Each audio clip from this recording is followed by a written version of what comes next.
Good day, everyone, and welcome to the Literally Unplayable podcast. I am Suleiman, sitting here with Chris Berger. I hate the winter. That's our episode. Chris hates the winter. So, this is the show where we take anything and everything we find interesting this week and hopefully share it with you, the listeners. And this week has been a busy week, if I must say. There's not a lot of gaming news, but just technology news in general has blown up from all spectrums. Let's start, Chris. Yeah, we've been a victim this week. The entire world has been victim to something you want to talk about. Yes, WannaCry. WannaCry. Have you heard of that? Can I just get my notes here real quick? Sure. Here it is. Here's the Tom's Hardware article. Cool. Which I will hopefully be able to link to everyone in the description. So essentially what happened is that someone developed a piece of software which is called a virus, which, as everyone will hopefully know, infects computers, does bad things, destroys files, whatnot. We've had worm viruses, we've had bunny viruses, we've had Trojan horse viruses, which have been the biggest threat for the longest time. Yeah. So you've had the animal kingdom as viruses. You know, we've had most of the animal kingdom. Surprisingly enough, no cats, which considering the internet, that's very weird. We don't have a cat virus. Stop giving people ideas. But what would it do? It just coughs up a hairball on your desktop and just buggers off. If that hairball was just a massive data dump, it just sits there and no one wants to touch it because it's just too messy. Yeah, that would be a cat virus. That could work. Get on Anyway, the internet. carry on. For the longest time, or at least for the longest time, the biggest virus threat has been viruses that data sniff you. In other words, they wait for you to log onto your bank and they write down all your banking information, and then hacker runs off with all your money. Now, however, a new thing has gotten loose. It started about, I think, 2 years ago.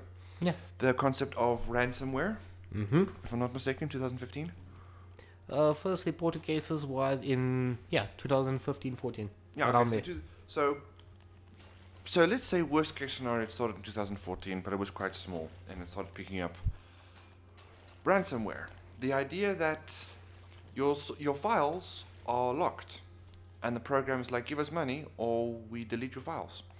And this has been a rather interesting little fiasco, because you can't just get your files back. You can't just delete the program and get your files back, because when you delete the program, there goes the decryption key and you can't decrypt your files. But can't I download a decryption program, you say? Well, it's not so easy. So first, let's go into what WannaCry is. WannaCry, at least 2.0 I think, is one of the latest versions of a very quote-unquote infamous Example encryption. of ransomware, basically. Yes. Okay, yes, let's go with that. An example of ransomware. This program has the capability of jumping from one computer to another through all kinds of networks, using exploits in the Windows operating system on various points or whatnot. Most notably, it uses exploits in Windows' file share capabilities to jump onto a computer without the user's permission. It takes all of your files, everything, your pictures, your programs, your documents, your video games, your illegally downloaded movies, your illegally downloaded music, even your legally downloaded music, takes everything. And it locks it with a mathematical key, a very, very long mathematical key. And it displays a screen saying that, well done, your files are encrypted, please give us $300 or we delete your files. You have 2 hours. And the user has supposedly no choice. They have to log onto a Bitcoin-based service which is untraceable, so the hacker can't be traced, because that's how Bitcoins work. We spoke about this in an earlier podcast. And yeah, you essentially pay to have your files recovered. What people have reported is that sometimes they will pay and they don't get their files back. The program just deletes stuff anyways. Some people get their files back, but then the program just rocks up again in 2 or 3 days and re-encrypts everything again. So yeah, ransomware is a bit of a problem. And the recent story is that one of the recent, I would say, updates to the program made it spread a little bit faster than even the hackers had intended. Mm-hmm. This thing hit the UK National Health Service. It hit computers in the US. It hit computers in South Africa. It hit computers everywhere. Everywhere across the globe, computers were struck with this virus. Files being encrypted to such a ludicrous degree that people just couldn't understand what was going on. There was even a version of WannaCry that was released this month that didn't have a kill switch built in. It would just keep spreading. It would request, okay, a kill switch is essentially what makes a virus stop. Mm-hmm. They were able to detect that most versions of WannaCry would connect to a server, and the server would respond with a yes, and the virus would stop itself. One of the WannaCrys that was stopped, thankfully, didn't have a kill switch, which was a little scary, because it meant that it would just keep spreading and encrypting files, and it would never stop. You would never get your files back, no matter how much money you would fling at the hackers. And this is a problem, because encryption is not something that's easy to break. Mm-hmm. Now, let's take a very basic example of an encryption file. Let's take your Wi-Fi. Your Wi-Fi is encrypted. Did you know that? The reason why your Wi-Fi needs a password is because the data that goes from your phone to your Wi-Fi or your tablet to your Wi-Fi is encrypted. And that needs to be decrypted using this password. So when you type in the password, I don't know, Susie's fat, let's go with that as a password. What happens essentially is your phone and your router encrypt the information, send it backwards and forwards, and after you, Susie is fat, translate it into a mathematical matrix, a data matrix, and it decrypts it and encrypts it again. And this has been hacked. This is easy enough to reverse engineer. You just have something that listens on the Wi-Fi data packets, captures a bunch of them, and then within, I think, 5 hours, your average nice computer with an Intel i7 will have found a way to reverse engineer the key. So I've seen offices that every 5 hours update their Wi-Fi passwords, which is a little scary. But that's why also a lot of companies now using digital certificates to basically encrypt their Yes. Wi-Fi. So it's essentially just a bigger encryption key. Mm-hmm. Which your Intel i7 would probably take a few days or weeks to actually be able to decrypt. You need to have a lot more power to get through the digital certificate because it goes through A digital certificate uses a 256-bit encryption key. It'll take 550 years to decrypt that. Mm-hmm, exactly. So it's going to take a much longer time to actually decrypt these ones, and it's a lot more secure. And I do suspect that eventually down the line we will be seeing certificates be used more as a standard for Wi-Fi encryption then. Well, I would say they would have to use a different certificate because someone, if you remember, SHA-1 was exploited. Yes, exactly. So certificates will become a standard, but they first have to upgrade the certificates a little bit. Mm-hmm. And make it a bit more user-friendly. So SHA-based encryption is very fancy. You have this very long set of characters that gets turned into an encryption key, which means your data goes through many, many mathematical combinations to basically turn it to encrypted and decrypted data. I know what I just said just sounded like mumbo jumbo, but just go with me on this. And what this means is that your file, because it's a complex set of data that was just encrypted, won't take 550 years to decrypt if you were to brute force it. If you were to have access to NASA servers, it would take you something like, 10,000 years to decrypt them? Mm-hmm. That's a little scary. Some antivirus companies like Kaspersky and Avast and those people, they've been trying their best to find master keys built into these systems to try and reverse engineer the way that it's encrypted because they do follow certain standards, so there is a way to predict what's going on. And they said that they will hopefully be able to help you with your little decryption problem. But right now the best solution against encryption is, and I'm sorry to say this, but it's Windows updates. Yeah. Because Microsoft finally patched the hole. But let's actually go into that. The reason why this thing was why it was so widespread is because a lot of systems and a lot of companies don't update their Windows for various reasons, because a lot of systems run on very specific versions of Windows. A lot of systems were built for specific versions of Windows. I know of major companies in South Africa that still use Windows XP. Yes. Because they invested a ton of money just to build a system that will run on one specific machine for one specific purpose. If you're gonna tell the company, okay, now you spent all this money on the system, now we need to spend a little bit more to move it onto an updated system. Why would you want to move it to updated system? They'll ask, and they'll say, because it will give you more protection from encryption viruses like this. It'll give you better performance, better utilization. But do we need that? It's a 50-50 chance it will happen, but Yeah, and then that 50-50 chance is getting higher and higher and then higher. then you see these security budgets suddenly reappear after viruses like this hit. I know, like, I was sitting at work this week and I see all of the security warnings coming on Monday morning saying, okay, make sure that your clients have updated machines, make sure your machine is updated, go through this, follow these steps, you have to watch all of these videos, show your clients these videos, because now it suddenly gets to the public eye with the National Health Service, a service that we can safely assume that people's lives and health were affected because the healthcare system in the UK was down for a while. And that just shows you how integral computers and systems are for the way we run our lives. And if someone can easily just walk into a system and say, okay, it's out, you'll have to pay us money to get access to it, it's scary. This is something that's scary and it's real, that happened in front of everyone's eyes. And it's almost untraceable because of the way the deep web works. yes, and another thing that happened about it, this WannaCry was weaponized technology. This was weaponized technology developed by the NSA or the US government. Supposedly developed. But it's not beyond the realm of possibility right now. Okay, cyber warfare was a thing that was started a few years back as well. You know? Not a few years back. It's been around for a long time. It's just now getting into our face. Well, it got into the public eye a few years back. But what I want to say is essentially cyber warfare is a thing whereby you send a virus to another country's government to try and shut down their military and their government and so on and so forth, because we're not really living in peacetime. Like, people keep saying, like, oh no, we're in peacetime because the biggest thing we're worried about is gluten-free hamburgers.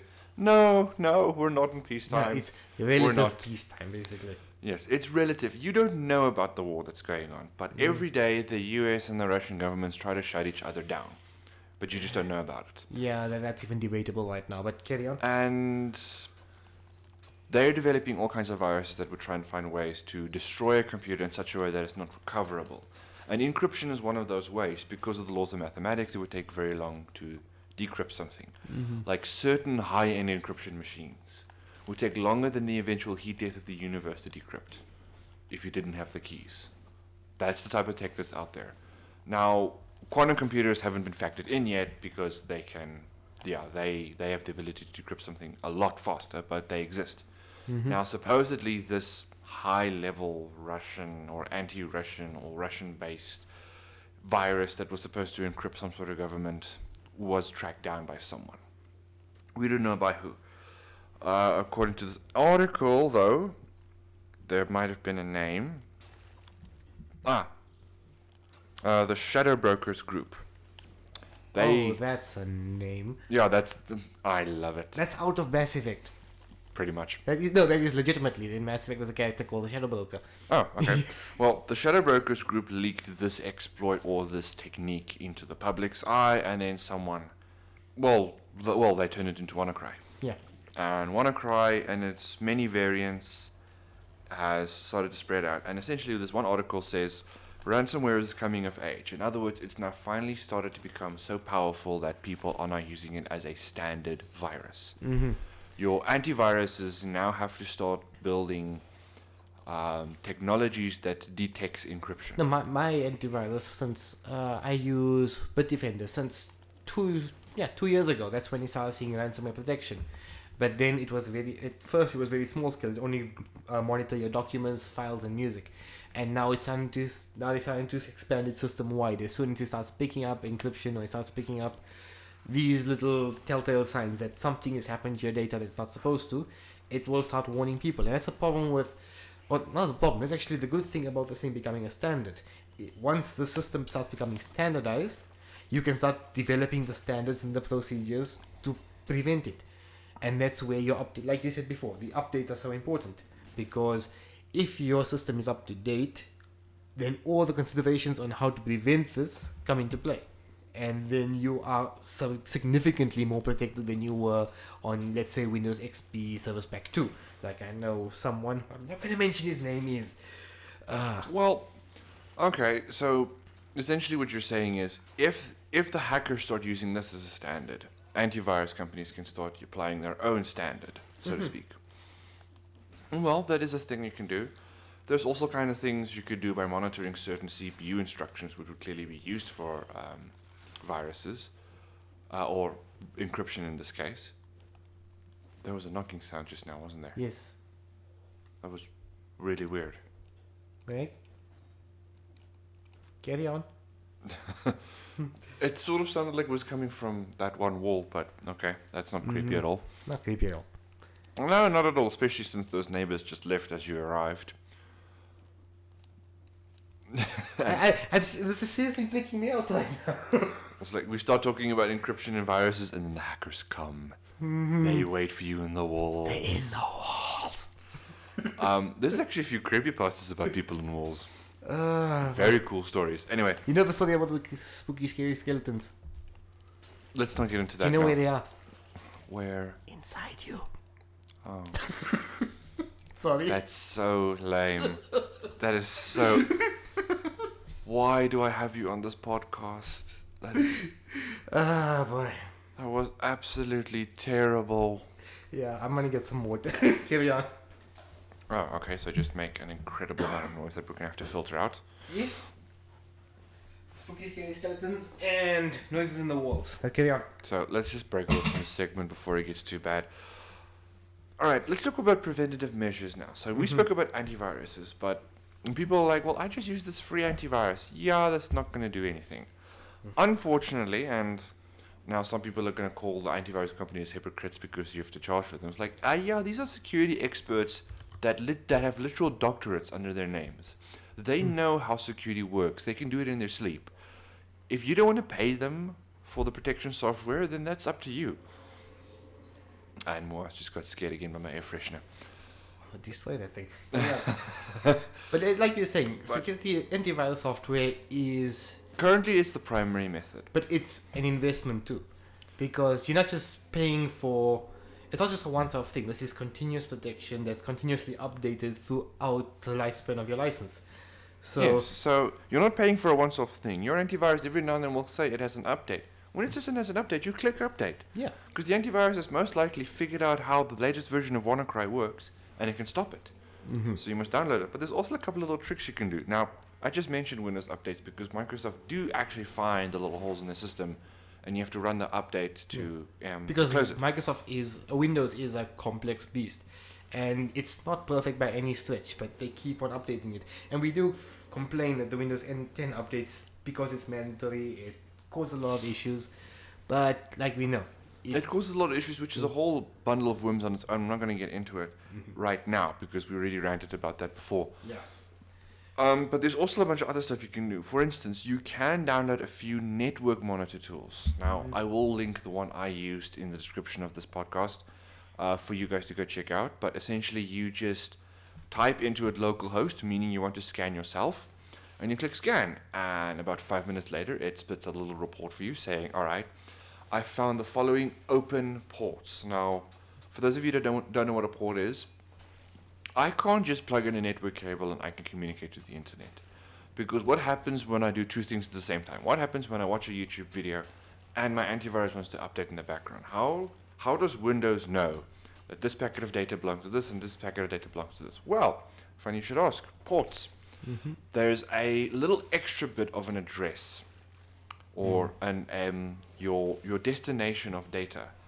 Not only has the address of your computer, but it also has a little number at the end, going from 1 to 66 or 65,000 something, right?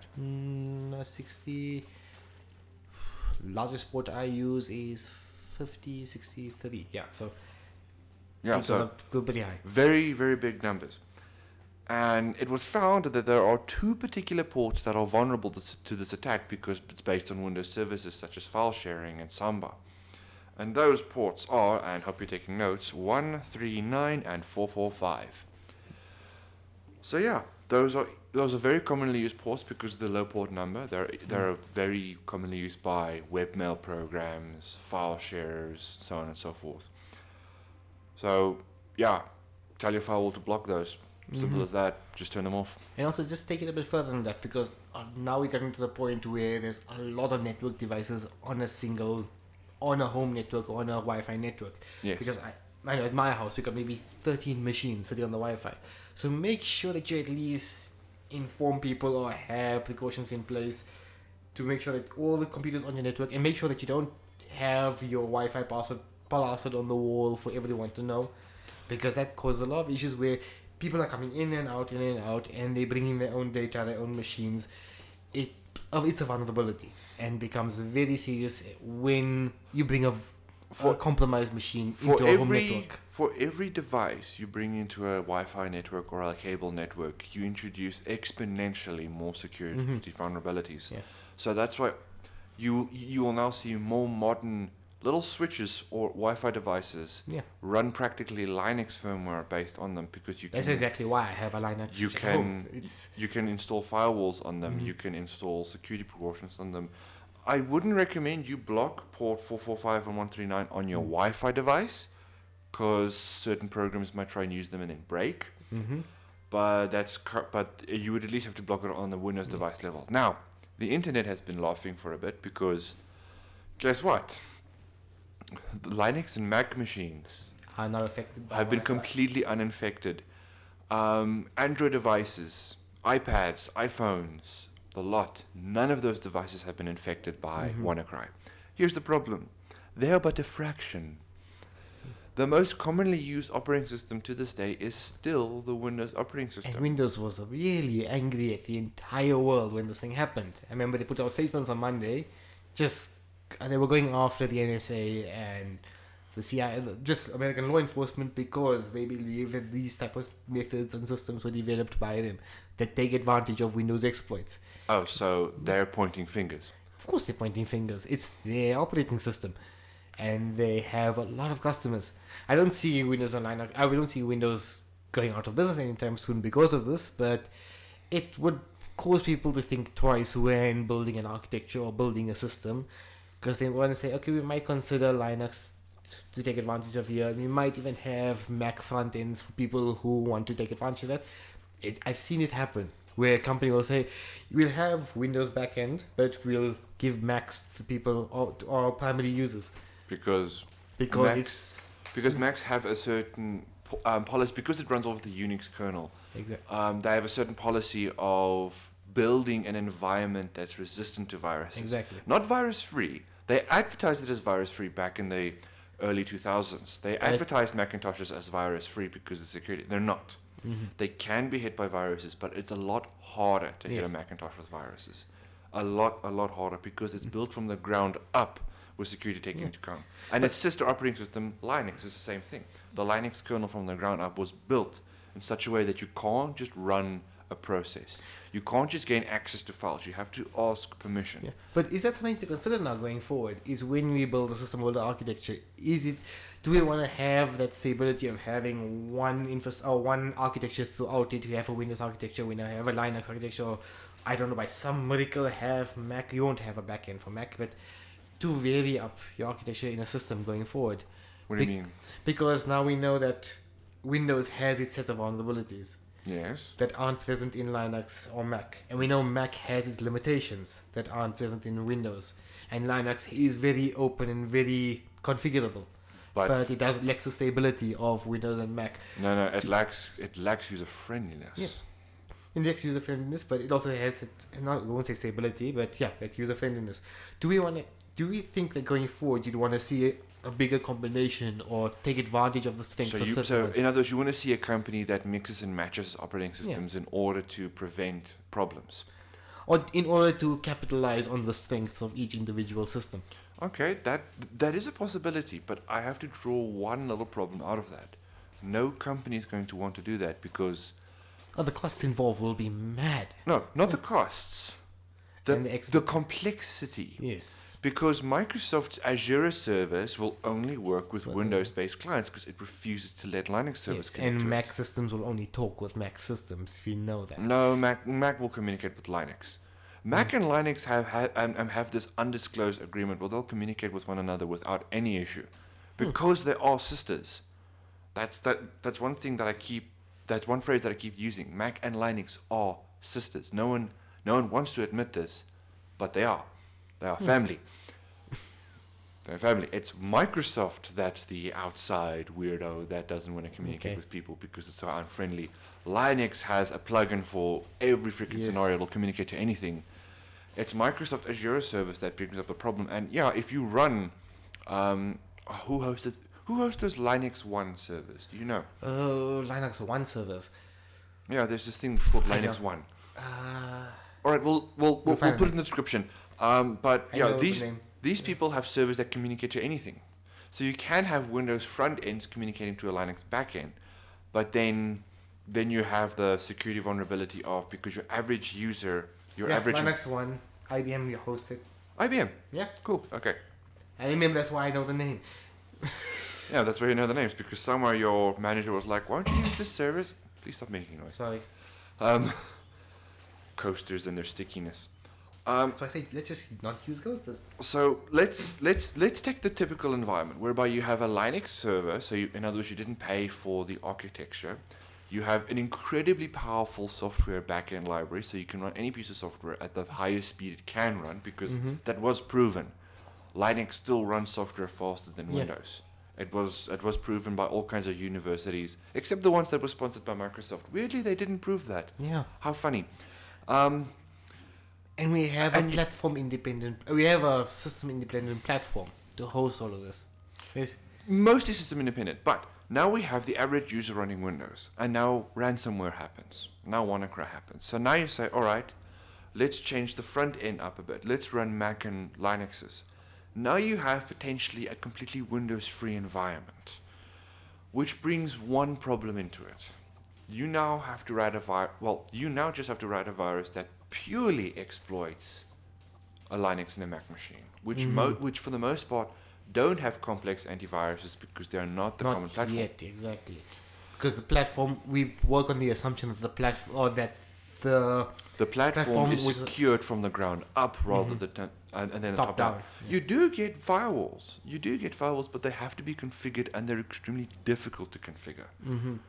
Or at least to some people. I work off the encryption, block everything except for. Like I don't understand why blacklisting is a thing. I don't. You rather have Whitelisting- a whitelist, which is much more secure. and some people are gonna cry racist. No, this has got nothing to do with your skin color. Whitelisting is essentially, it's like you can't let anyone in except for the following. It's basically invitation based. And there was another, actually I spoke to a network manager not too recently, and he said there's a new way people start managing firewalls. They don't do it port or IP based anymore. They now do it based on domains and service names, That's interesting. which makes it so much quicker. Yeah. So as soon as you don't recognize what this domain name or service name is, you just automatically block it, which is so much quicker. So much quicker, because instead of going through millions and millions of numbers, you just go through a couple of names. No jokes. Just per company, you have like what, 4 or 5 names Yeah.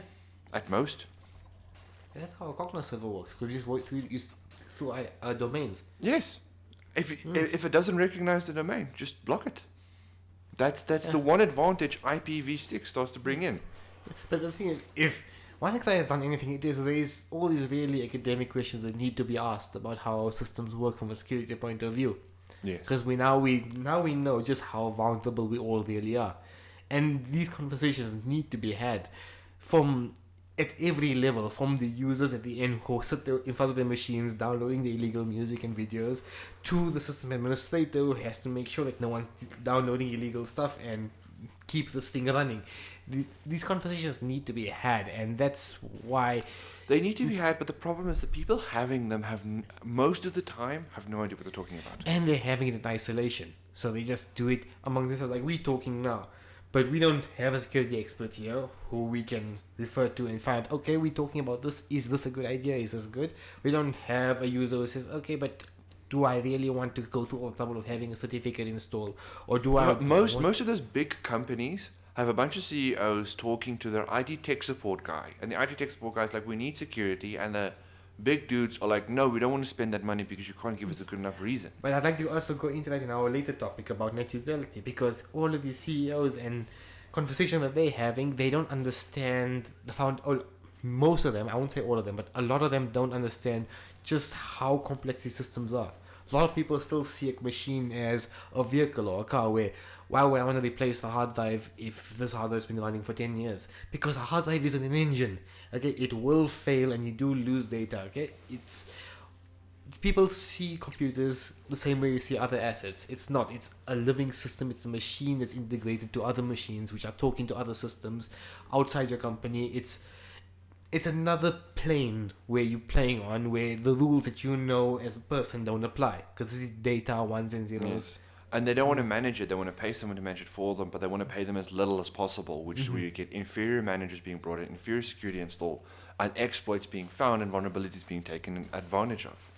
Like every now and then you can see a company spending less and less and less on the security all the time, less and less and less money spent on the security, more money given out to the investors, so the investors put more money back, and then all of a sudden, everything's gone.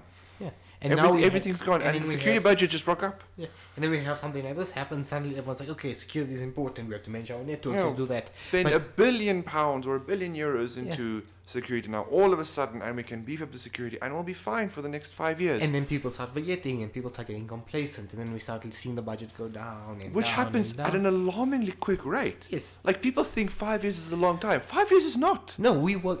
5 years ago, I was already working on my second year projects. Yeah. No, companies work in terms of quarters. So this quarter we'll see a massive spike in security spending, but next quarter we've not had an attack in the last quarter, so let's bring it down slightly. Okay, we need to bring our profits here, so we bring the security budget down. And people think in 1 quarter we can develop a security protocol. No, we cannot. It's not as simple as just plugging one hole. It's plugging the same hole multiple times all over the place. Yeah, and the solutions we're talking about now, it's not even the bare minimum. It's just one step. There are so many other precautions and steps that need to be taken. You now have to look at all the interfaces between all the applications you've written. You have to go to those applications, look at their software libraries, and and then you make have sure to look that at they the have integration messages and integration ports, and that's also a major point of vulnerability, because integration is your system is talking to another one unconditionally.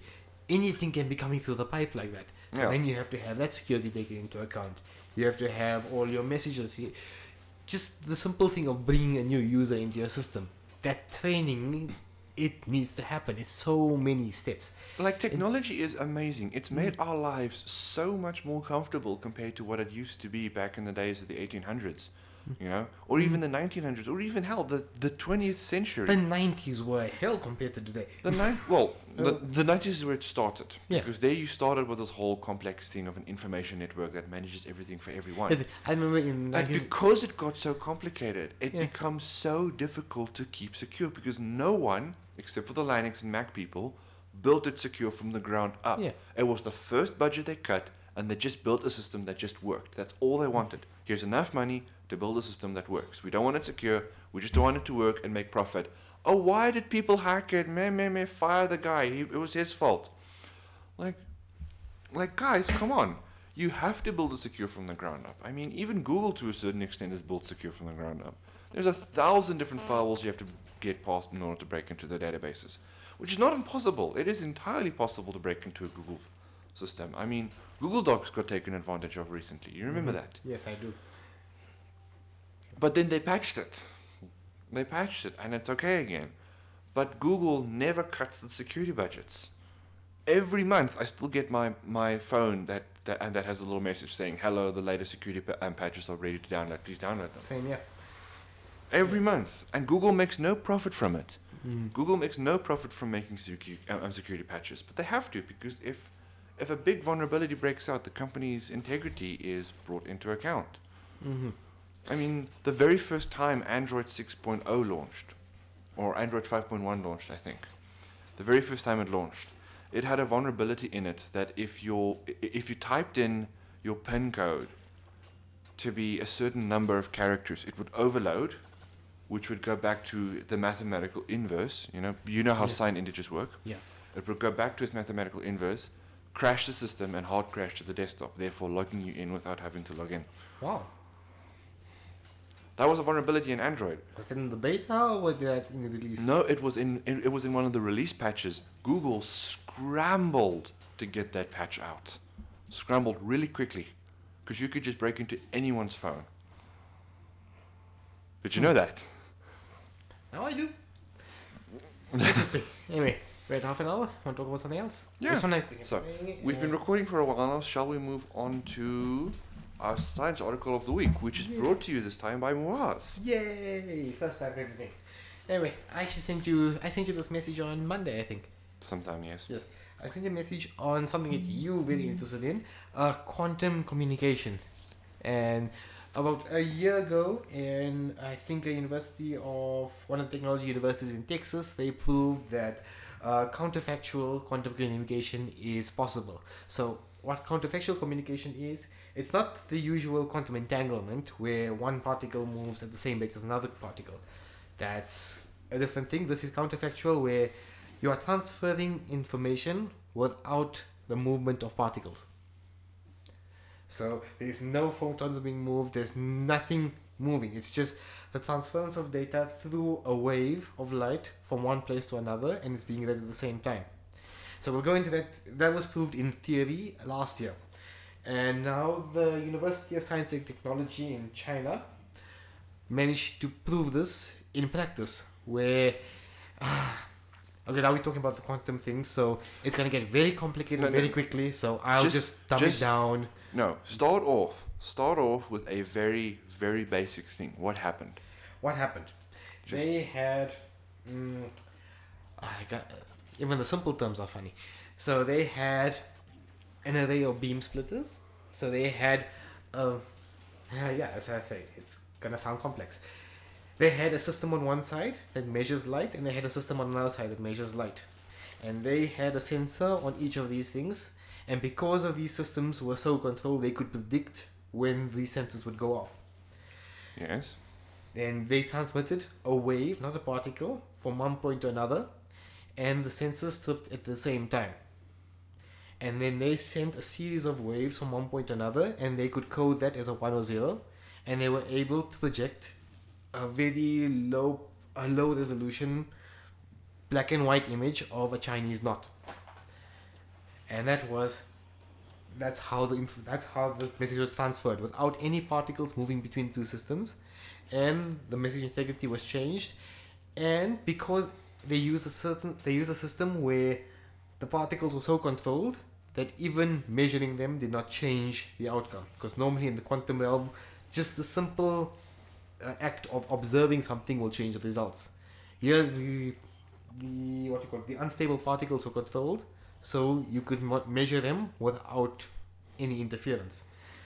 It's a really complex system, and it's just been proven. Now it still needs to be verified by other researchers. And all right, so I have a few questions for you. So, I want to try and simplify it even more. Essentially, what you had is you had a signal being broadcast from one place, being received by another place instantaneously, and there was nothing that traveled between it other than a wave, you say. Yes. So it's not entirely particle free, because as we all know that what is this wave? It's a light wave. A light because wave. In the quantum realm, but that's photons. No, it's not photons, because when you get to quantum, light can either be a particle or a wave. No, it's both. No, it's not. Yes, it is. No, it isn't. A wave of light was transferred. No photon was transferred. So what? The energy was transferred. Yes. All right. So what happens when I move further away? That's what still needs to be tested. It was just proven in a really controlled environment. Yeah, a really controlled environment. So what happens if I stick like a brick wall between the two sensors? No one knows. It still hasn't been tested there. Okay, so this article suddenly got less exciting for me. Yes, it's not. It's the first control experiment of a very, a complex thing. Because even with quantum entanglement, you still need to have a photon being transferred. You still have to have that. There still needs to be a movement of particles between the two. Yeah, but when it comes to quantum entanglement, distance becomes irrelevant. But there still needs to be a transfer of particles. Not necessarily. Well, transfer to a particular particle, but when the two quantum particles communicate, there's nothing that transfers between them. Mm-hmm. That's what makes quantum entanglement so fancy. Yeah. But in this case, we have... What's the official term for this communication, by the way? Counterfactual. Counterfactual communication. So what we have is a quantum state which, when measured, doesn't collapse a quantum state. Mm-hmm. Because it exploits what rule again? The Zeno rule. So there's a Zeno rule that says, as was stated to me before we recorded, there's a rule that says that if you do a certain thing to a quantum state, you can measure it without actually collapsing the quantum state. I've actually seen the mathematical proof for this before. It's it's a sort of peaking-based system. Yeah. Wherever you don't directly measure it, you peak it, which uses 4 mathematical formulas, which I will try and link to if I can find the video. It's very, very fun and easy enough to understand. And they use this to essentially peak the quantum state and see that they were both transmitting information at the same time, essentially 0 time. But my question is, okay, okay, look, that's very impressive on its own, very impressive. But what happens if I take the two systems and I put them further away from each other? You know, what happens if I put a solid block of lead between the two systems? Does it absorb that information? You know. The thing is, because you're transferring waves over distance, like you say, there will be those barriers I need to identify. But what I like about the system is, it's largely, we won't say energy free, but it's very, what's the term again? We'll say energy efficient, where it's lossless, there's no movement throughout it.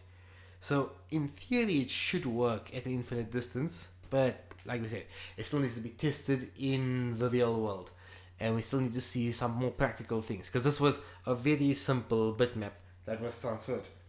Yes. But so information was transferred slowly, but it was transferred in a new way. In a new way that was... It was a way that never involved any movement between the 2 points. It was just a single wave, because in the quantum realm, you can realize light is a wave and not a particle. It is entirely possible. So, what I want to say about that? So if we start layering this sort of technology, where we have multiple waves being transferred, or we have multiple levels of it, then your bit rate gets up further. And well, it's not just that. You could also reduce, if the technology becomes impressive enough, you can reduce the number of sensors required to transmit information from one place to another. My question just is how do we distinctly transfer information? How do I know that this beam of energy coming in is something that was intended for me? That's going to be my first question. There is they call it eavesdropper Eve. There is a rule to it. Okay, so there is a rule to it. Yeah, okay. There is a rule to monitor eavesdropping. So you can. So I'm transferring information from one place to another using a wave and sensors. So one sensor emits a wave, the other sensor picks it up. You can have different frequencies, so you can have multiple waves layered upon one another, and you can reduce the number of sensors required. So you can have multiple waves of the same frequency just spaced out from one another, or however space works in the quantum realm. Space doesn't work in the quantum realm. It's complicated. Yeah, so that's a bit. That's going to need to be figured out. You know, how do I create multiple channels of information? You know, it's probably not a replacement technology. It is most definitely not a replacement. You cannot. Oh, excuse me, my stomach just freaked out there for a second. You cannot replace network cables with this, for instance. You can't. It's not going to work like that, because it's going to be It's not immediately. Yeah. It's not in terms of cost. Even if you had infinite money, you can't just use this very complex form of communication to, I don't know, network two computers. It's basically a very specific use case for a very specific type of message you want to transfer. Because waves move over time, so it's not what you call it again. It's not spooky action at a distance, like you say, where no matter where you are in the universe, things will move at exactly the same rate. It's essentially light speed communication. It's communication that can travel at the speed of light. Or light speed. You know, it's light speed. It's not affected. Well, as far as we know, it's not affected by the atmosphere. So.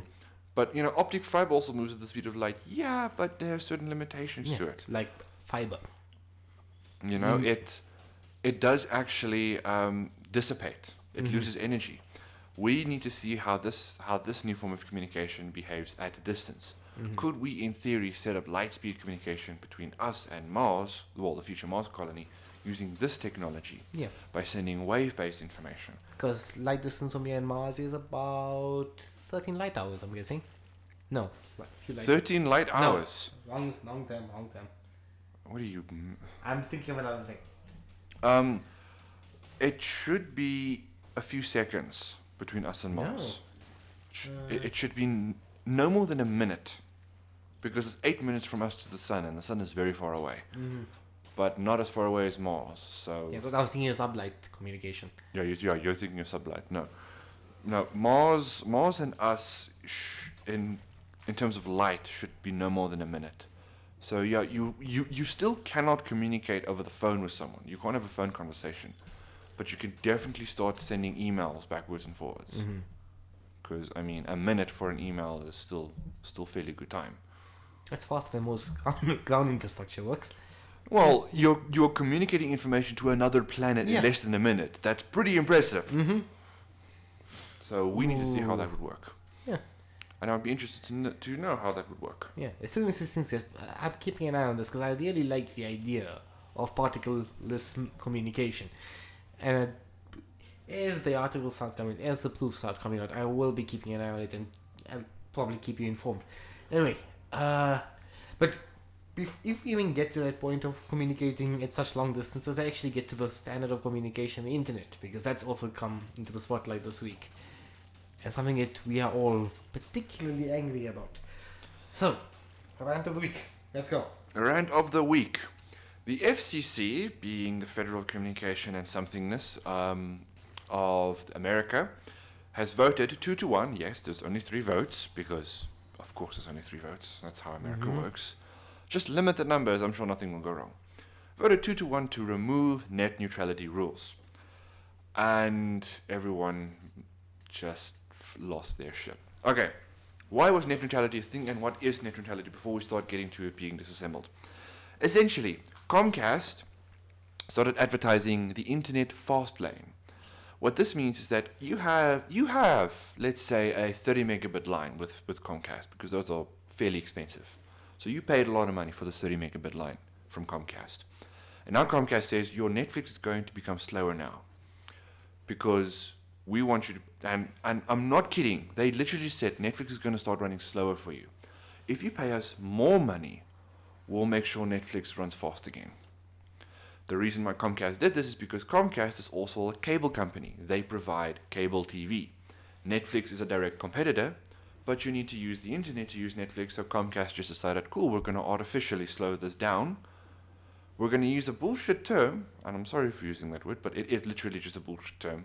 And that's what became the internet highway, for why Netflix is slowing down. You know, it's complex information, there's a lot of it, our service can't handle it. Your service can, they're a competitor. We want to slow you down, and so on and so forth. So then the net neutrality law got put into place, saying that all internet traffic must be treated the same. That is what net neutral means. When you send an email, when you send a picture, when you send voice over the internet, when you send video game over the internet, when you send anything over the internet, every packet of data must be treated equally, so to speak. It's sort of like an equal rights bill for data. And this newly appointed chairman of the FCC has said that we don't need net neutrality. Comcast won't slow people down. It's a false thing. We don't need it. Which, as we all can just clearly tell, it's a lie. I'll link you to this net neutrality video done by this one guy on HBO, John Oliver. John Oliver, brilliant show. Brilliant show. He did a thing on net neutrality. I'll link to it. I'll also try and find something that he's linked to, possibly. Go FCC yourself. That's the name of the website. Yes. Well, that's a service they set up. I'm not talking about that. I'm talking about the interviews he talks about. Okay. I want to find their source videos before they get taken down. I might not be able to, but no promises. And essentially what happens is it's a bunch of interviews and a very business-like person talking about how the internet works. And I'm thinking to myself, my first question is, how much do you know of the internet? Like, I'm sorry, you clearly have no idea what you're talking about. You were either paid or you just don't like the net neutrality. I'm an IT person. I don't fully understand how the internet works sometimes. Yes, but you do understand the concept of paying extra money for something faster is wrong. Well, for something at the speed you supposedly already have. It's fundamentally wrong. It is fundamentally wrong because you are now artificially slowing down something, asking for money, so that people can get a service they already have access to because you don't want progress. Comcast doesn't want progress. They want people to keep using cable. Instead of offering Comcast Web, for instance, offering cable over a web interface and, moving forwards, they decided to let's just rather stamp out progress and block people using fiber. They have to keep using cable. Yeah. Start buying up the do rights. you know ISPs were given a $20 billion grant for fiber transformation in the States, and Yes. they pocketed the information, they pocketed the money. Yeah, they pocketed all of it. It's just They disgusting. they bought the rights for fiber and they do nothing with it because Mm. they don't want progress. They just want to comfortably sit where they are. They are dinosaurs. Mhm. They're moving backwards. And the US is not the first. The US is the first person to do this. Mhm. A certain someone, Theresa May, as you all know, is the current UK Prime Minister, Mhm. which is also the woman who kicked off the Brexit, the final. No, actually, she opposed it, but then she was voted in. She was Yes, put in place, she and then she's opposed like, it. no, we have to follow through with it because of the referendum, and Yeah, and then she pushed she basically pushed the final button. Okay, we're totally going to do Brexit now. She Yeah. pushed that button, and now Theresa, article written by Andrew Griffin on the Independent.co.uk, link in the description. Theresa May is planning to introduce a huge regulations on the way the internet works, allowing the government to decide what is said online. which Essentially, is even more dangerous than the FCC. which is a lot more dangerous than net neutrality, because no longer can you just artificially slow something down. You could just block it entirely. You can block someone saying, I don't like the way that the government voted on this particular bill. It's not beneficial to me. You put that on Facebook. If this regulation passes, the UK government has full authority to just turn that off. Just be like, Mhm. no, we don't want that anymore. It's free Yeah. speech. It says something against us. They will have full censorship thing because, and I swear this is true. You can look it up. It's, wait, what was, okay, pause here.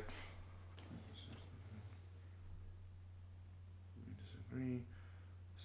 What was, okay, I'm trying to find the bullshit reason why they're trying to put this They up. want to prevent it from. They want to stop such agents from explicitly preventing hate speech, torture, pornography, and all that sort of Yes. things. Basically, Which is a noble aspiration, but not everyone in your government is noble. Mhm. And if you think they are, then you are either blissfully ignorant of the situation or you are not so good yourself. Mhm.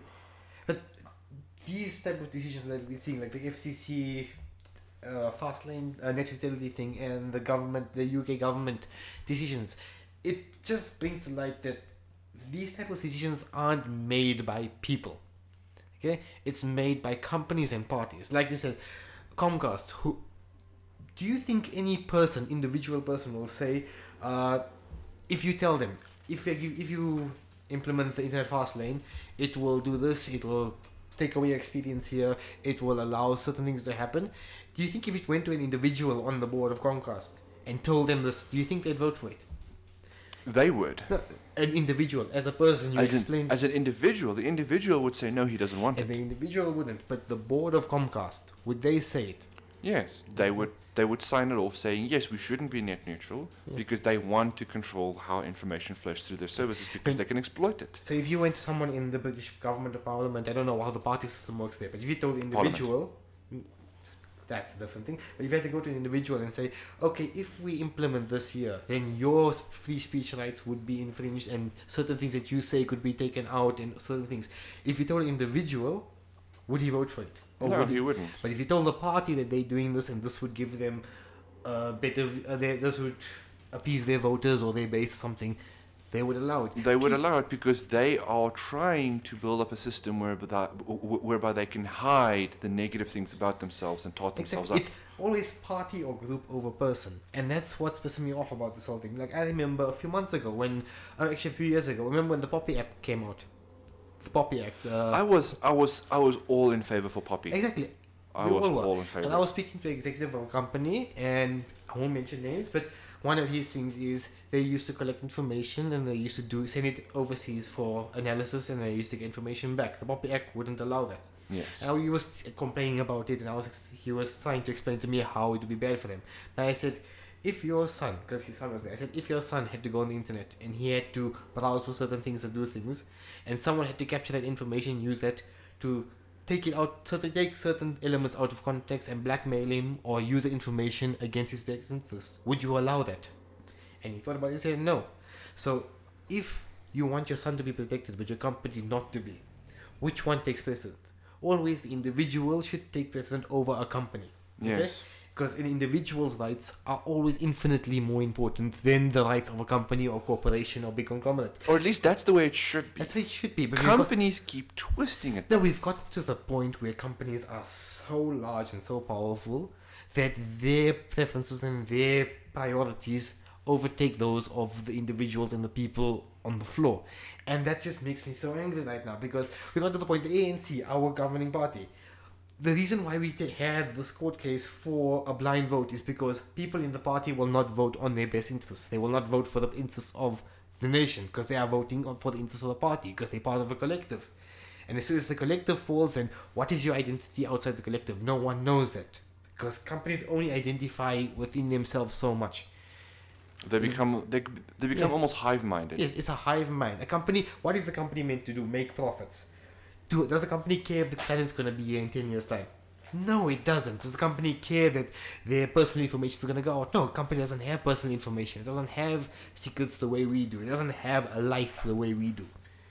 That's the point where the world is. There's a right certain level of morality that gets drawn into question here. When people are like, well, you find something wrong or disgusting or whatnot, therefore it's just your opinion.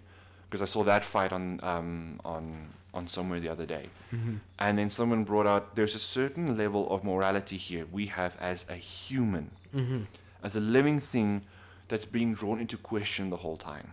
You cannot say, I'm going to do this for profit. Because yes, you are part of a company, but it is immoral to do this anymore. It's not a law, it's not a legal law, but we have to start arguing this concept of morality more and more and more, to the point where the law starts taking it into account, because it is immoral to treat humans this way. Yeah. It is immoral to treat humans as livestock, because that is what the information bills are doing. The information bill, Poppy, for South Africa, says you cannot treat humans like... You can't just see them as data points. Yeah. Because people are not data points. They are... As farm animals, as you said, they are individuals. You cannot just harvest their information for your use as is. Whereas the UK, and now the FCC regulation being changed, now says, yes, you can just treat them as data points. And it's also with the FCC. You and your information is not as important as our outcome, our goals, our profits. What you want doesn't matter anymore, because we are trying to make money. It's just disgusting. Why the hell did I go on a rant? No, but it's a valid topic. Everything you've said, I agree with 100%, because it is something we're struggling with, and this whole market dominance thing is the core cause of it, because people keep buying each other out and creating bigger companies, bigger conglomerates, because they want bigger profits. Then you get this giant monopoly thing that's the only thing left anymore. And no one can say anything against it, because if that goes away, they don't have internet anymore. That's why Google Fiber was this huge thing when it kicked off in America for a little bit, and it died off. I don't know. Not entirely sure what the full reason behind that is, but when Google Fiber became a thing, Comcast finally started panicking, saying, oh, someone is delivering a superior service for less money with better regulation. Let's change it. Competition, and I know there's 101 business people out there that all have their arguments of why competition is bad. Yeah. It's just words. It is just competition drives progress, and competition drives humanity forward.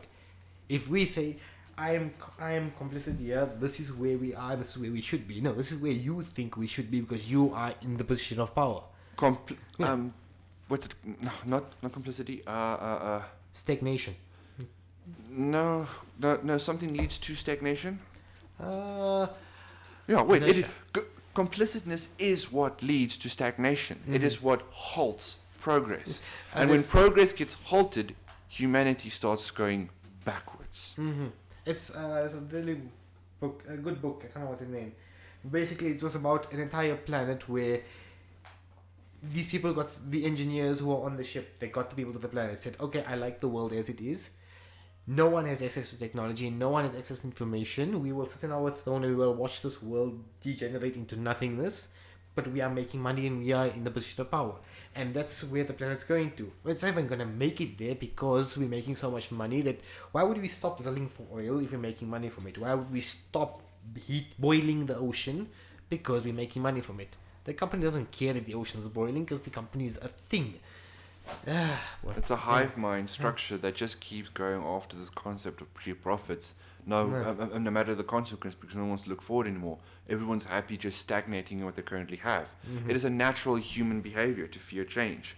But I mean, it's not even from a business sense. You can even look at it from a psychological standpoint. Any group, any group, be it a company, a business, a religious organization, even most charity organizations will do that. Yeah. If they're happy with where they are, they want to keep it that way, and it always backfires.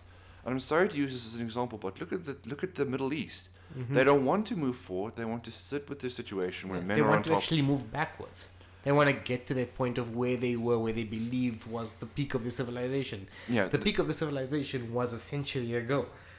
Going back to that point is not going to help anyone, even you. They Are are you moving willing to- backwards because Yeah. they want to stay at a point where men are on top, women do everything. No, and they want to. hold on, can I just finish, please? I'm sorry about this. Yeah.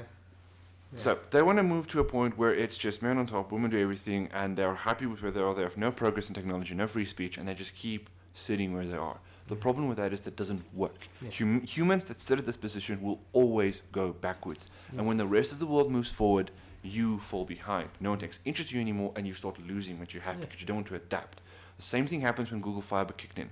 People started dropping Comcast. Same thing happens when Vumatel picked up in this country. Yeah. Telkom is losing an incredible amount of money. Yeah. Entire neighborhoods, and I worked this out. On average, every neighborhood that gets fiber is R500,000 a month that Telkom loses. Yeah. A month. Everyone on my street has just got the Telkom line because we all go Vuma now using voice over IP. It's much cheaper. So your neighborhood, that's another R500,000 a month Well, that it's Telkom 7 lost. streets, so half, one and a half. This is 3.5 No, million. no. Per neighborhood. Per neighborhood, okay. Neighborhood is multiple streets. Okay. So you say per street. Yeah, okay. No. Per neighborhood. So per neighborhood, Telkom is losing R500,000. Now, okay, yes, they spend a lot on maintenance, but they Yeah. don't. So They don't. that's That's a lie. So there's in Vumatel now it has 1, 2, 3, 4, 5, 6, about 8 neighborhoods. That's 4 million rand of revenue gone. Yes, Yeah. that per month. That is an incredible amount of money. And companies react to this. They develop newer technology, or at least they're supposed to. Telkom is not doing that. Yeah. Or even the SABC, you know what they want to do? They want to say you have to buy a TV I know. license per computer, per cell phone, I know. per tablet. So Is- for those international out there, yeah, you remember that thing where governments started putting out bills saying that people have to pay an additional tax in order to help fund the creation of TV networks. Mm-hmm. It's an old thing, was developed like 50, 80 years ago. Yeah. South And- Africa named it the TV license, and they never stopped. But to their credit, for those 10 years ago, for those 10, 20 years, they had some good programming for a while. There's good And programming. then But then it just dropped the off. world, then DSTV happened, then we had networks, then we had internet, YouTube. And I don't see the SABC have a YouTube channel. I don't see them doing anything in the digital They're space. they're not progressing. They're not getting rid of the TV license, which should have gotten rid of a long time ago. They Yeah. no longer need that income revenue stream, Yeah. but they still want it because they're greedy. Yeah. They've now proposed that the government writes up a bill that says that you should not only have a TV license, you should have a cell phone and tablet license No. and a computer license. That's messed up. And it's not going to fly. It isn't. Is it? If the government provided us internet services, I might think of funding it.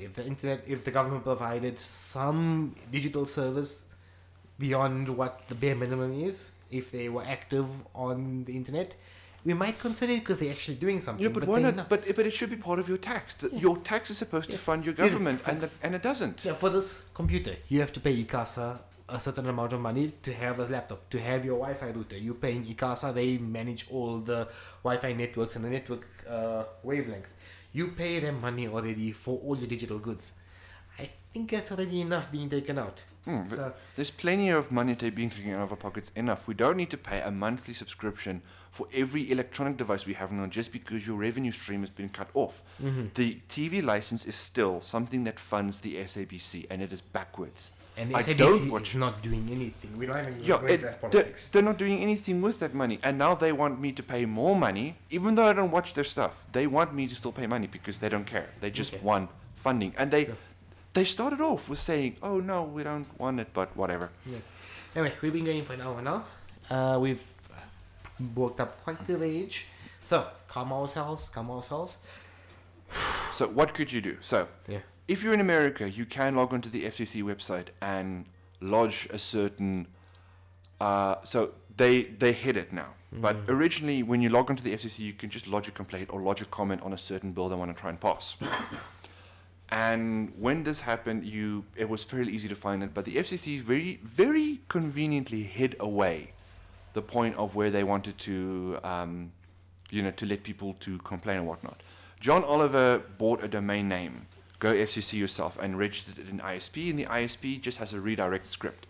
When you visit this website redirects you to the appropriate place where you can log a complaint, saying that the new chief chairman or whatever his position name is cannot implement this policy of removing net neutrality because it is detrimental to people or whatnot. People didn't really do it that way. They just loaded it with swear words, which is very disappointing. And unfortunately, it didn't help. They just went against public vote, and they just went with it anyways. So what you could do is still continue to complain with the FCC. You can keep lodging your complaints until it gets to a point where lawyers start getting involved. And if enough people, and I'm talking about millions, you have to get it to a point where millions of people start complaining to the FCC that the new regulation is nonsense. You can't argue against it for them to start pushing back against it. People in the UK, vote her out of parliament. That's the thing you can do. You need to vote for your local representative to be kicked out of parliament first, because that's how voting works. You first need to get rid of your local representative. You need a new representative which will vote against her. Yeah. You need the to elections are coming up very soon, so they Yeah. used to vote. That's important. So then you need to vote for your local parties to go to parliament, and then they need to cast their votes to vote her out.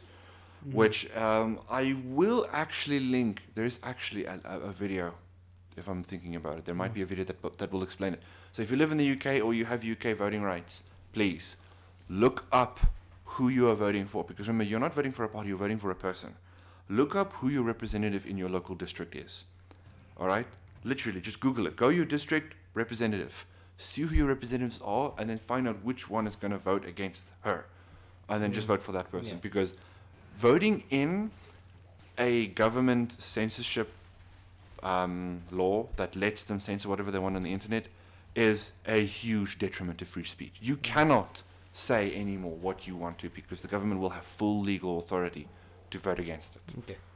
So let's wrap that up. In hour 10 right now. So, in closing, what are we looking forward to coming up now next 2 weeks? Let's go. In the next 2 weeks, I actually don't know. I don't see any movies on the new horizon. I don't see any. I don't think there's any new video games coming up either. I mean, there were announcements. I mean, E3 is around the corner, but big whoop, it's E3. Then nothing really happens there at E3 anymore. It's just people saying, "Give us money, money, money, money, money, money, money. Please give us money," and people started saying, "No, we're not going to give you money." Yeah, it's gotten to that point now. It's exciting. So I guess it's a very calm week for me. Anything you're looking forward to? Overwatch 1 year anniversary. That's looking good. What else am I looking forward to? Oh yeah, I'm starting my fasting week next week, so that's gonna be fun. Ooh. Yeah, it's just 1 month of not eating from sunrise to sunset. It's winter now, so it's not that bad. What's it called? Ramadan. Ramadan. Yes, thank you. I remember this. Yeah, so that's starting next week, so that's gonna be an experience. We'll actually have to talk about a schedule. No, we don't need a schedule. Come here at 10, so it's fine. But anyway, so that's gonna be a thing that happens. Yeah, my religion doesn't have that, or it technically does, but it's optional. Yeah. And then there's different variants in it. Like you can literally just give up a certain. The way we see it is as sacrifice. You have to sacrifice a certain pleasure in your life. So, for instance, and you have to be honest about it. You can't bullshit your way around about saying, "Okay, I give up car crashes." Yeah, well done. No, I can't technically give up car crashes. no. It's been 3 this last month, so yeah.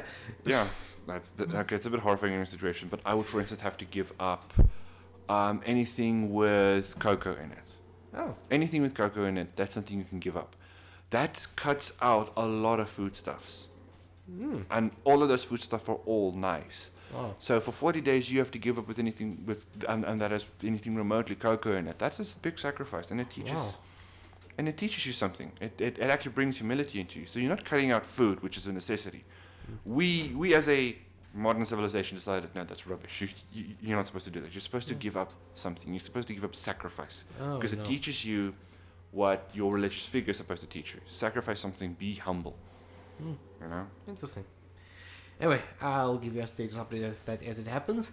Anyway, so we'll wrap it up now. Do you want to do a creepy thing like you always do? No, I'm too tired for that. It's too cold. It's the winter. I hate the winter. I mean, ugh. So we'll end it on that bookend. Chris hates the winter. Have a good one, guys. Bye. Cheers.